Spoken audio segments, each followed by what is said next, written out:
All right, let's move to the other topic for the day now. Residents of Ilashe community in Lagos are in mourning after Sunday's boat accident that left 12 people dead. Senior reporter Jokele Jadu was at the Riverine community and now reports.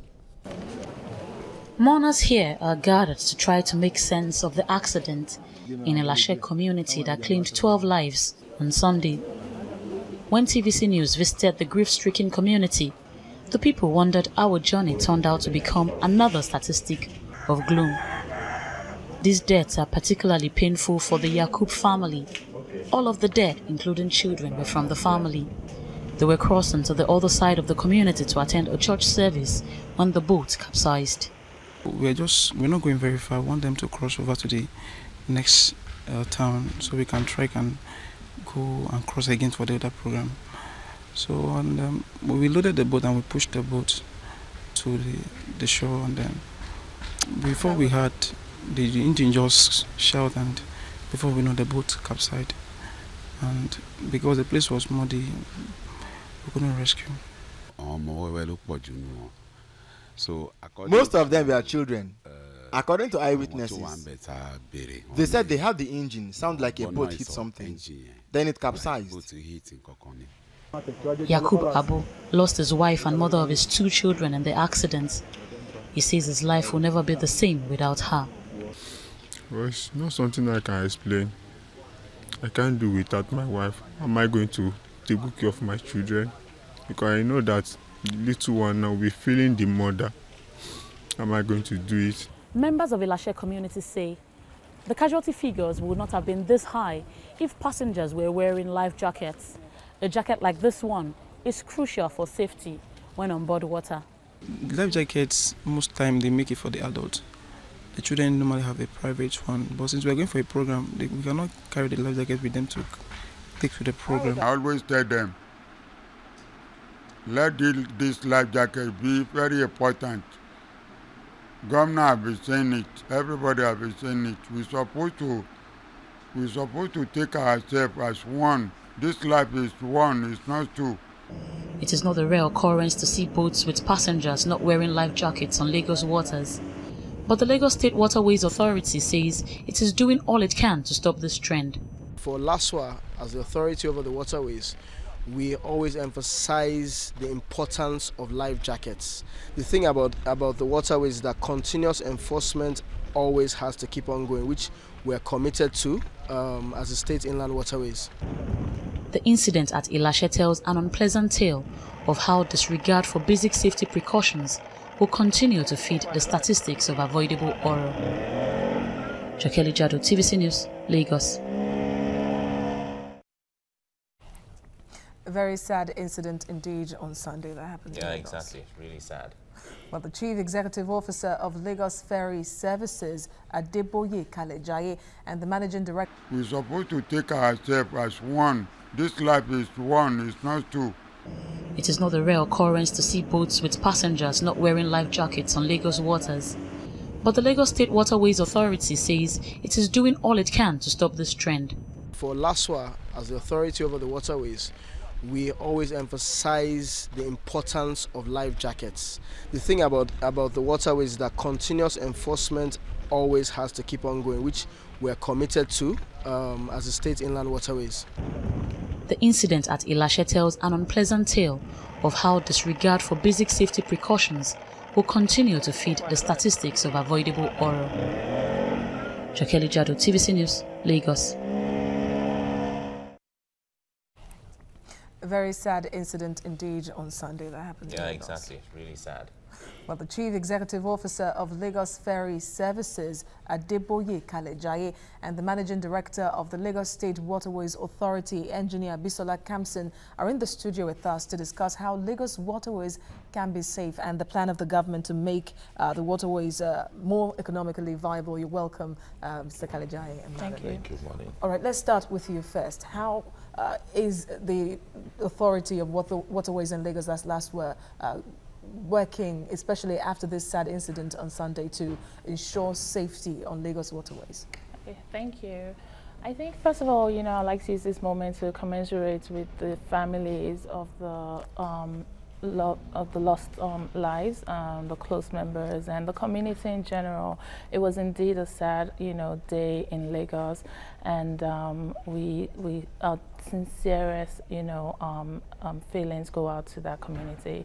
Now, in terms of safety on the waterways, I think it goes without saying that safety on the waterways is paramount to the Lagos State government. Indeed, one life lost is one life too many, and we cannot emphasize safety enough, and which is why, as an authority, one of our key focuses is to ensure the 100% compliance in the use of wearing of life jackets. I think a lot of people have a misconception that, well, if you look at the community of Ilashe, they couldn't have better swimmers than anywhere else in Lagos, the riverine community, but the issue goes beyond the ability to swim. The issue goes beyond the ability to navigate on the waters. Life jackets, apart from providing an added form of safety and keeping you afloat in the unplanned for emergency or accident, it also serves as a way to visibility.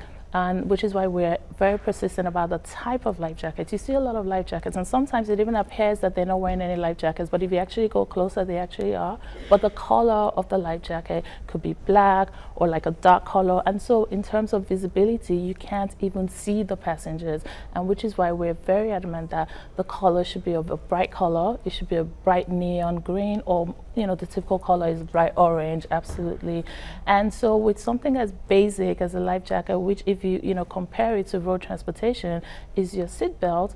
Seatbelt saves lives, and so the life jackets save lives, and that's our ultimate. We're trying to use this opportunity to create awareness to Lagosians as well. It doesn't matter if you're on the water for 1 minute. It doesn't matter if you're on a long, distance journey from Ikorodu to VI, 20 minutes. It doesn't matter. The minute you get on the waterways, it is our responsibility as the citizens of this state to ensure that we demand. It's our right to demand for suitable life jackets. All right, let's come to you, Adebayo.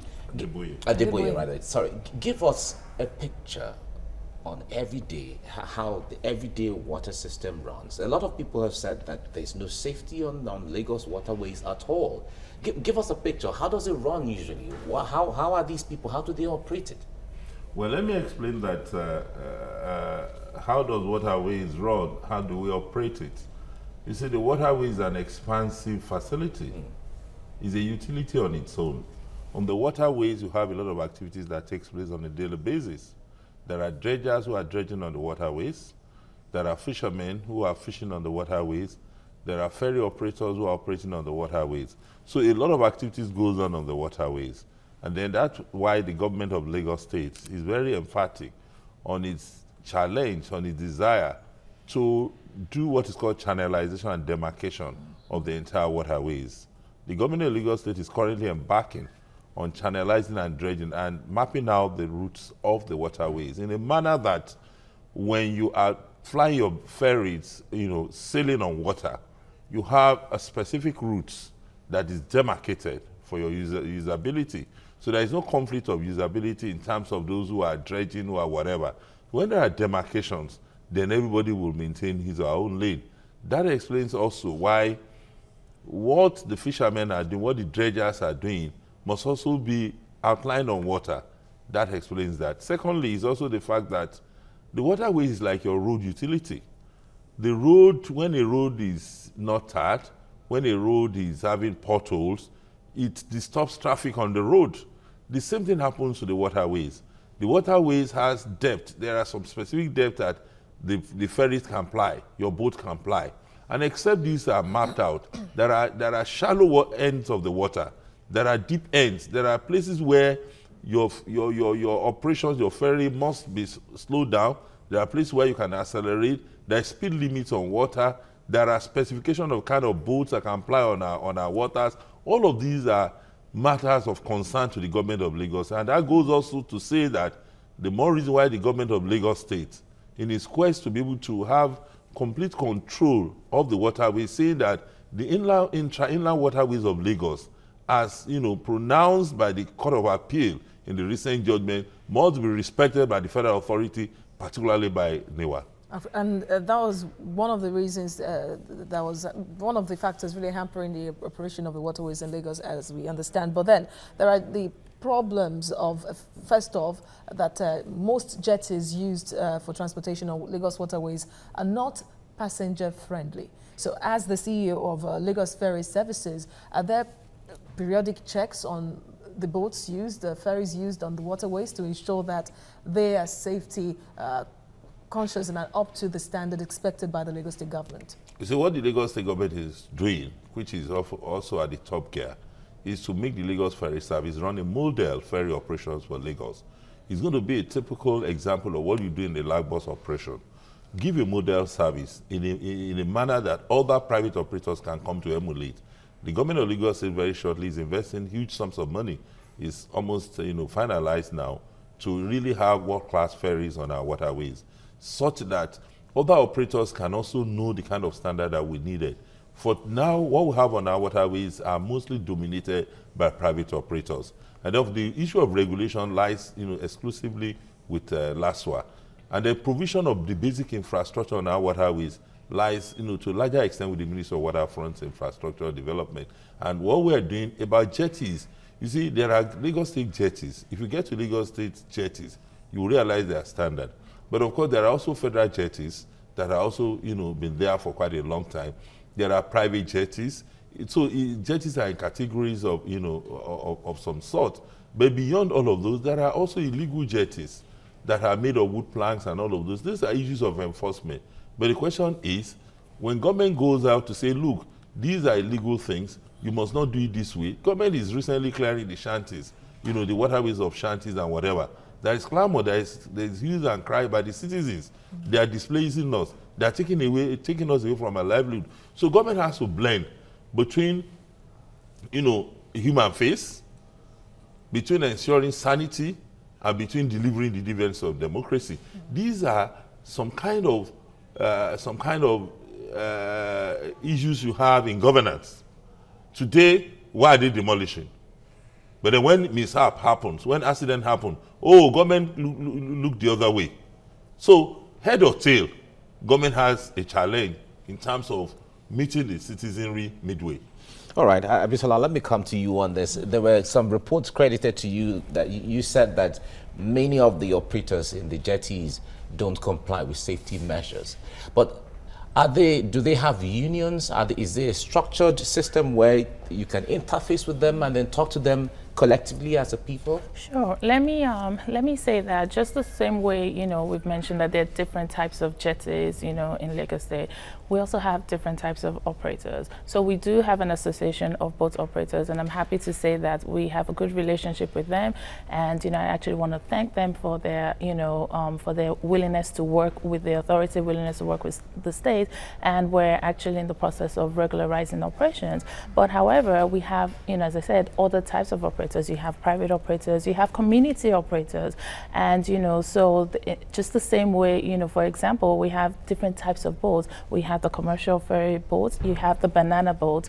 And so when we look at those type of issues and we look at in terms of compliance, we have to ask ourselves that not everybody can be an operator. And what we have right now is a mom and pop operation that happens particularly within communities where individuals own the boats and they, put it out there and ply. And, in using boats, for example, that are meant for leisure, and then use that as a community engagement and turn it into a business. However, if you're running an operation that is individualized, you might not have the capacity to ensure that you have all the necessary safety requirements on board. If you're using a boat that is not designed for commercial operations, where, for example, is the space even in the vessel to put the adequate life jackets? So these are some of the things that we're looking at, streamlining the operations on the waterways to say that you must have a license, and in order to get that license you must have the capacity to be able to effectively run the type of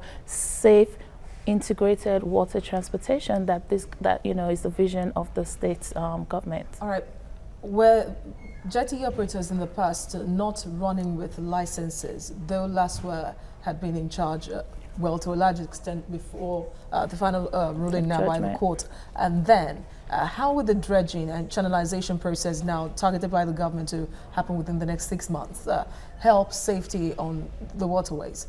Right. I mean, I think it goes without saying that dredging and channelization is the first step towards achieving a, world-class integrated water transportation system. And the reason I say that is because, as Honorable Kalejaye just mentioned, if you look at the water, we have different activities, and each activity requires different depths. So the fishermen, for example, might require a certain depth because they want to have access to the fish. Whereas if you're an operator of a ferry, you're looking at the boat. The boat has to have a certain depth, minimum of 4 meters, for example, for you to safely travel on the water, depending on the capacity of the boat. Sometimes you see some boats, on the water, and you wonder, why are they not moving? Well, the water is actually too shallow for them to move. And so dredging and channelization has to come first. And by doing that, by ensuring the depth, then we then go to the next step, which is delineating. So we're going to put in navigational buoys, and the navigational buoys are going to have lights as well to encourage a 24-hour, activity on the waterways. And so what that then does is not only serves, to delineate the water, but it also serves for directional aids. So if you're a new person going on the water, you can tell by the colors of the buoys that will be placed on the water, which direction is, going north or which direction is going south. And so that's what that does. As I said, it's the first and the most important step towards doing that. Because what we see right now, if you want to talk about safety, what are the safety concerns? Sometimes you have different tidal, you see the water, it has tidal movements. So you can go actually in the morning, and it's high tide and it's safe to go, and you come back on the same route in the evening and it's a low tide. And if you don't have the tools, if we're using the standard boats, they're not equipped with things like GPS, which is the next step that we have to go into. Say that, well, how do we enhance safety on the waterways? We have to look into technology. We must look at things like GPS. We must look at things like trackers to be able to identify and locate vessels on the water at all times. All right, we have just about a minute to round off the talk right now, but let me come to you on this, Adeboye. How do you enforce issues of overloading and the lack of use of life jackets? You see, safety is first and foremost personal. So we must take it upon ourselves as users of our waterways to live and travel safe. Yeah, but in the case where the person doesn't know, somebody, going on ferry to insist that the provider of the ferry must give him or her a life jacket. You have a right of refusal to go on that boat because it's about your life. Secondly, government is not going to close its eyes at ensuring that henceforth there are much more surveillance and monitoring of the water, which is being continuous anyway. And finally, to say that the government of Lagos State, approved by the governor himself, is issuing out life jackets periodically. And in this week that we're on, we're also still going to go, Lasua, Lag Ferry, to also still distribute life jackets to communities, and so that we can be safe. So that becomes very paramount for us as a government. But as we do, we also appeal to individual NGOs or who can also do partnership in terms of provision of life. It can never be enough because life jacket has a lifespan. So the wears and tears will keep needing replacement. Okay, yeah. I need to ask before you say because we're running out of time quickly. Once all this are set in place, will the private operators be let out of business once the vessels come in? No, absolutely not. Absolutely not. I mean, it's a partnership. We need the support of the private sector to boost water transportation. And just to speak to that is to say that at all state-owned jetties, we actually have water guards that have been positioned there. And so that's the job to actually ensure compliance at the state-owned jetties that are existing. Thank you very much, Abisola Kamsin, for coming on the program, and Adeboye Kalejaye, thank you for coming. Thank you for having us. Thank you so much. Thank you. All right, it's time for the news update now, and Ike Chukwubienu is already standing by for that. Ike, we also appeal to individual NGOs or who can also do partnership in terms of provision of life. It can never be enough because life jacket has a lifespan. So the wears and tears will keep needing replacement. Okay, yeah. I need to ask before you say because we're running out of time quickly. Once all this are set in place, will the private operators be let out of business once the vessels come in? No, absolutely not. Absolutely not. I mean, it's a partnership. We need the support of the private sector to boost water transportation. And just to speak to that is to say that at all state-owned jetties, we actually have water guards that have been positioned there, and so that's the job to actually ensure compliance at the at the state-owned jetties that are existing. Thank you very much, Abisola Campson, for coming on the program, and Deboye Kalijaye, thank you for coming. Thank you for having us. Thank you so much. Thank you. All right, it's time for the news update now, and